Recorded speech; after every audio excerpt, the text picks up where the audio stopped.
Welcome to AP Precalculus. In this lecture, we'll explore parametrically defined circles and lines, which means describing a path by tracking position as a variable, oftentimes changes. The cover image hints at the big idea.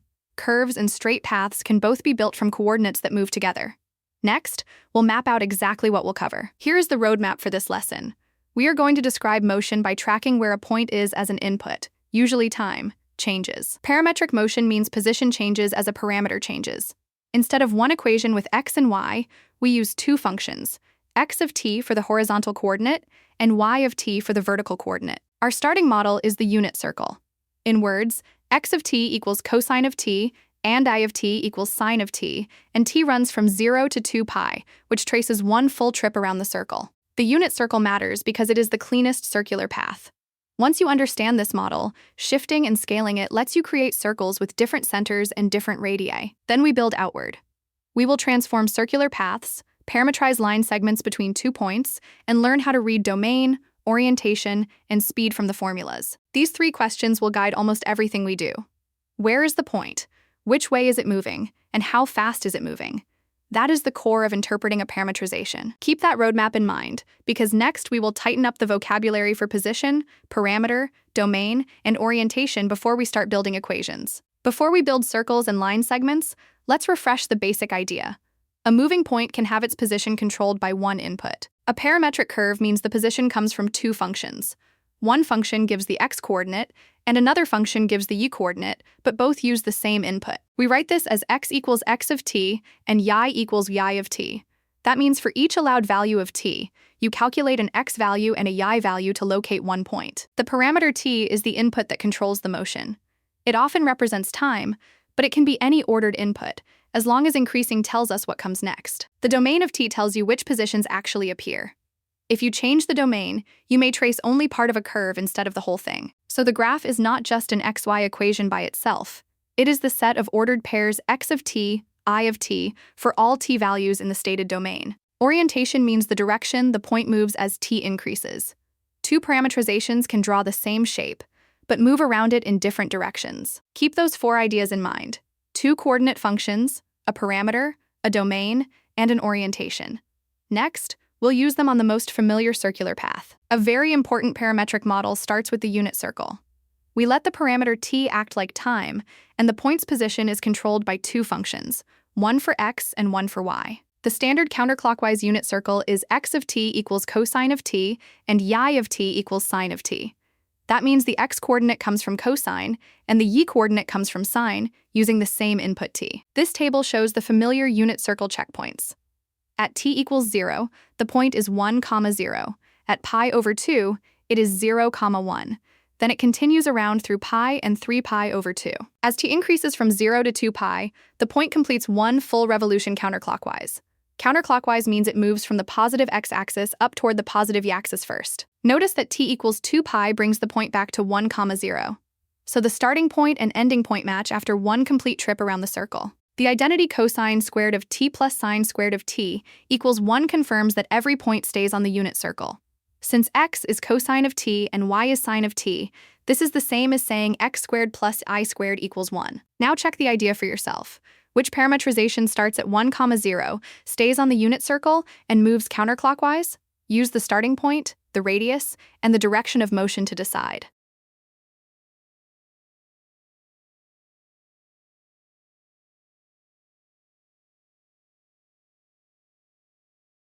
The correct answer is B, xt cos t, y t sin t. At t equals sine 0, the point is 1, 0, and increasing t moves counterclockwise. Choice C starts at 1, 0, but moves clockwise because the sine coordinate is negated.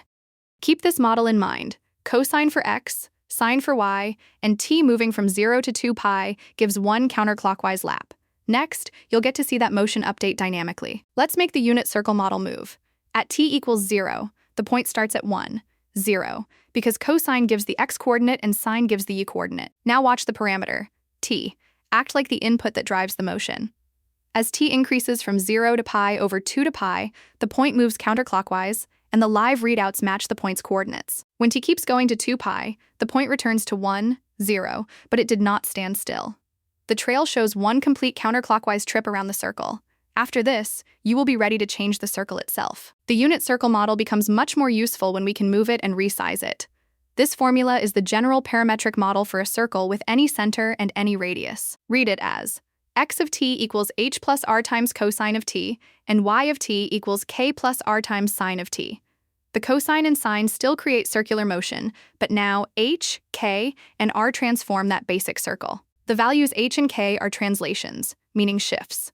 H moves the center horizontally, and k moves the center vertically, so the center moves from the origin to the point h, k. The value r is the radius, and it scales the distance from the center.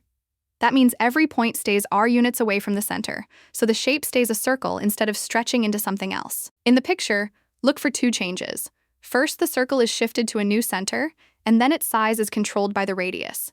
This is exactly what the formula is doing algebraically. The interval 0 is less than or equal to t is less than or equal to 2 pi gives one complete revolution around the circle.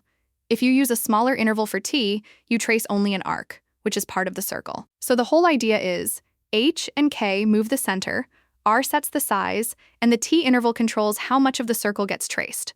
Next, we will turn this into a concrete circular path. Let's turn the general circle model into a specific path. We want a circle with center 3, -2, and radius 5, so every point stays 5 units from that center. The formula says x of t equals 3 plus 5 cosine of t, and y of t equals -2 plus 5 sine of t. The 3 and -2 move the center, and the 5 is the radius that stretches the unit circle. To build the model, match the center and radius to the standard form. Here h is 3, k is -2, and r is 5. Now check the starting point. At t equals 0, cosine of 0 is 1, and sine of 0 is 0, so the point is 8, -2. In the picture, notice that 8, -2 is directly to the right of the center 3, -2. That makes sense because at t equals 0, the cosine part contributes the full radius to the x-coordinate, while the sine part contributes 0 to the y-coordinate. For one complete trip, let t run from 0 to 2 pi. As t increases over that interval, the path traces the full circle counterclockwise and returns to the starting point. The domain is the set of t values you allow. If you change the domain to 0 through pi, the equations stay the same, but the motion only traces half of the circle. So when you read a parametric circle, look for 4 things: the center, the radius, the starting point, and the domain. That is exactly what you will practice next. Let's pause to check how circle parametrizations encode center, radius, starting point, and domain. Try each question before moving on. For the parametric equations, x of t equals 3 plus 5 cosine of t, and y of t equals -2 plus 5 sine of t, what are the center and radius of the circle?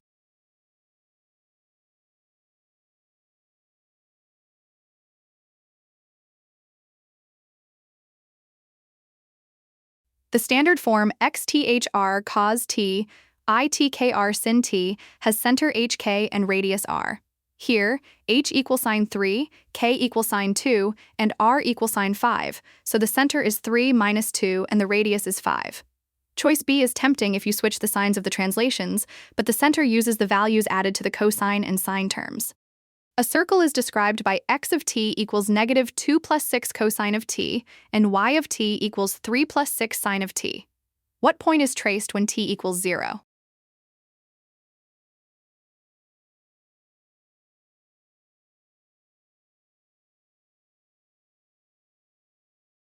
At t equals sine 0, cos 0 equals sine 1, and sin 0 equals sine 0. So x0 equals sine 2 plus 6 equals sine 4, and y0 equals sine 3 plus 0 equals sine 3, giving the starting point 4, 3. Choice B is tempting if you treat the center as the starting point, but the point at t equals sine 0 is 1 radius to the right of the center. For x of t equals 2 plus 4 cosine of t, and y of t equals 1 plus 4 sine of t, with t from 0 to pi, how much of the circle is traced?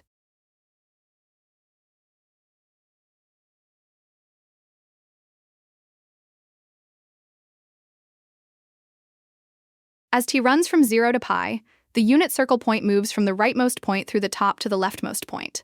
After scaling and shifting, this traces the upper semicircle. Choice A is tempting because the formula represents a circle, but the domain must cover 0 to 2 pi to trace the full circle once. For a line segment, the motion is simpler than a circle. You start at one point, end at another, and move with constant rates of change in the x and y directions. The standard parametrization is x of t equals x1 plus the change in x times t, and y of t equals y1 plus the change in y times t. In other words, start at the first point, then add a fraction of the total horizontal and vertical change. Here, the parameter t acts like a progress meter along the segment. When t runs from 0 to 1, you trace exactly one complete trip from the start point to the end point. Check the endpoints. When t equals 0, the added change is 0, so the position is p1. When t equals 1, you add the full change, so the position is p2. The vector shown here, angle bracket x2 minus x1, comma y2 minus y1, tells you the total displacement. Displacement means the straight change from start to finish, including direction. So the big idea is, a line segment comes from starting at p1 and adding t times the displacement vector. Next, we will plug in actual points and build one of these parametrizations. Let's turn the line segment formula into a concrete path. We want to move from the point -2, 4 to the point 6, -1. The displacement means the net change from start to finish. In the x direction, 6 minus -2 is 8, and in the y direction, -1 minus 4 is -5, so the displacement is 8, -5. Now use start point plus t times displacement. That gives x of t equals -2 plus 8t, and y of t equals 4 minus 5t, with t running from 0 to 1. This domain, 0 to 1, makes t act like a fraction of the trip. At t equals 0, you are at the start, and at t equals 1, you have used the full displacement. For the midpoint, use t equals 1/2, because that is halfway through the displacement. The coordinates become 2 and 1.5, so the midpoint is 2, 1.5. Check that idea here. For x of t equals -2 plus 8t, and y of t equals 4 minus 5t, which point is reached when t equals 1/2? Choose the answer before moving on.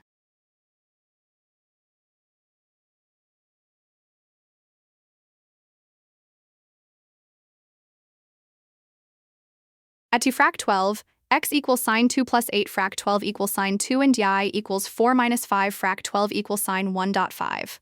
Choice B uses the full displacement too early instead of half of it. The same geometric segment can use a different clock. If the new time t runs from 0 to 10, then t over 10 plays the role of the old fraction of the trip. So this formula says x of t equals -2 plus 8 times t over 10, and y of t equals 4 minus 5 times t over 10. The path is the same segment, but the motion is spread over a longer time interval, which sets up our next idea. Many parametrizations can trace the same segment. A parametric equation does two jobs at once. It tells you the path being traced, and it also tells you the motion, meaning where the point is at each time value. For a segment from point P1 to point P2, use x of t equals x1 plus the change in x times t, and y of t equals y1 plus the change in y times t.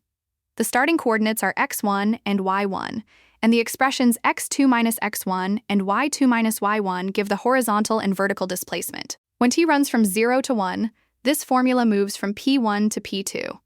At t equals 0, you are at the start, and at t equals 1, you have added the full displacement. Now here is the important flexibility. The same geometric segment can have many valid parametrizations. A parametrization is a set of equations plus a parameter domain that describes both the segment and how it is traveled. If you reverse the endpoints, the segment itself does not change.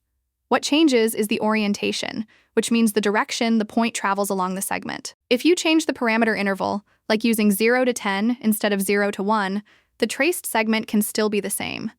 But the parameter rate changes, so the point uses more t values to cover the same path. So when you read a parametrization, always ask two questions: what path is being traced, and how is the point moving along it?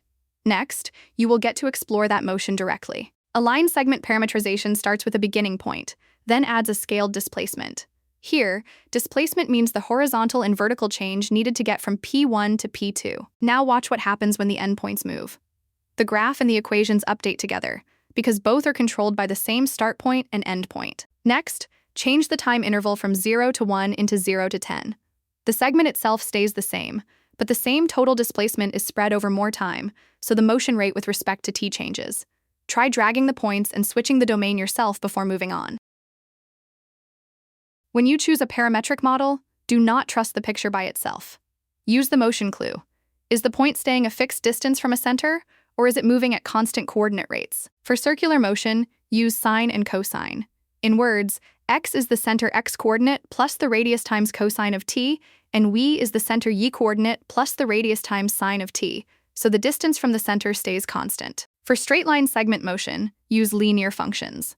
In words, x starts at x0 and changes by a times t, while y starts at y0 and changes by b times t. The constants a and b are the coordinate rates. The domain is the allowed set of t values, and it can change the story a lot. For circles, the domain decides whether you get a full circle, an arc, or repeated laps. For segments, it decides the start, end, and timing. Use the table as a quick checklist. Formula form tells you sine and cosine versus linear x and y. The geometric clue tells you fixed radius versus constant coordinate rates. And orientation tells you which direction the motion travels. So the decision process is, identify the motion clue, choose the formula structure, then check the domain and direction. That is exactly the judgment you will practice in the checkpoint next. Pause here to check how well you can build and interpret parametric models. Focus on the structure, linear change for segments, and sine and cosine around a center for circles. Which parametrization moves along the line segment from the point 2, -1 to the point 6, 5 as t goes from 0 to 1?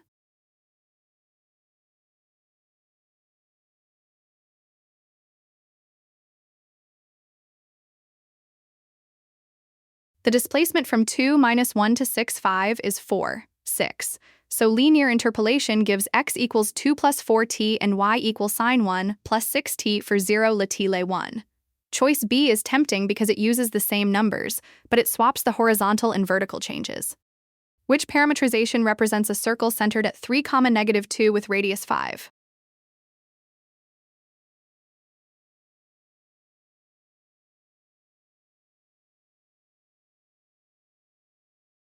A standard circle parametrization with center hk and radius r is xhr cos t ikr sin t. With center 3 - 2 and radius 5, this is x equals 3 plus 5 cos t, I equals sine 2 plus 5 sin t.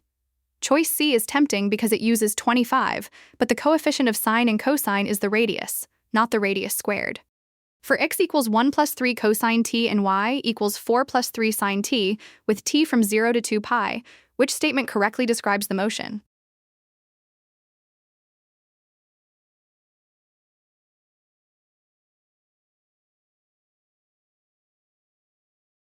At t equals sine 0, the point is 1 plus 3, 4 plus 0 equals sine 4, 4. So none of the choices that say it starts at 1, 4 would be correct as written. The correct description should be, it starts at 4, 4, moves counterclockwise, and completes one full circle. The interval 0 latile 2 pi gives one complete revolution. A drone flies directly from 4, -1 to 10, 2 at a steady rate. Which model type best matches this motion, and why?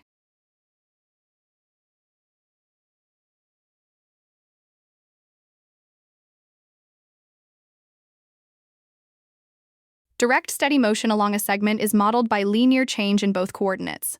The displacement is 6, 3, so x equals 4 plus 6t, e equals sine 1 plus 3t, 0 low 1. Choice C is tempting because it uses the displacement numbers, but sine and cosine indicate circular or oval type motion, not a straight line segment. Use this slide like a compact reference sheet. The main idea is that parametric equations describe a moving point by giving its x-coordinate and y-coordinate as functions of the same parameter. A parametric curve is the set of points x of t, I of t that you get as the parameter t varies. Orientation means the direction the point travels as t increases, so the same path can be traced in different directions. For the unit circle, x of t equals cosine of t, and y of t equals sine of t, with t from 0 to 2 pi. That interval gives one full trip around the circle, starting at 1, 0 and moving counterclockwise. For a circle with center h, k and radius r, x of t equals h plus r times cosine of t, and y of t equals k plus r times sine of t. The h and k shift the center, and the radius r stretches the unit circle outward. For a line segment, x of t equals x1 plus the change in x times t, and y of t equals y1 plus the change in y times t. When t runs from 0 to 1, you travel from the first endpoint to the second endpoint. Notice how the parameter interval is part of the model, not an extra detail. The same formulas can behave differently if you change the allowed t values, because the interval controls how much of the path you trace and in what direction you read it. As you move into the summary, keep this checklist in mind: formula, parameter interval, path, and orientation.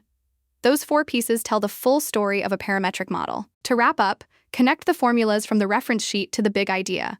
Parametric equations describe motion by giving both coordinates as functions of one parameter. The parametric viewpoint means you track a point as the parameter changes, often like time. So instead of one equation in x and y, you think of the position as x of t and y of t together. This notation means the point has coordinates x of t and y of t.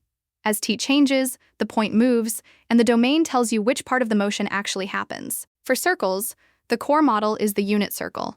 X of t equals cosine of t, and y of t equals sine of t. On the domain from 0 to 2 pi, it traces one counterclockwise revolution. This formula builds any circle from that unit circle. The center is h, k, the radius is r, cosine controls the horizontal motion, and sine controls the vertical motion. For line segments, the idea is start plus scaled displacement. You begin at the initial point, then add some fraction of the vector that points from the start to the end. Read this as, the position equals the starting point x1, y1, plus t times the displacement to x2, y2. When t runs from 0 to 1, you get exactly the segment from the first point to the second. Your final habit is to interpret the formula and the domain together.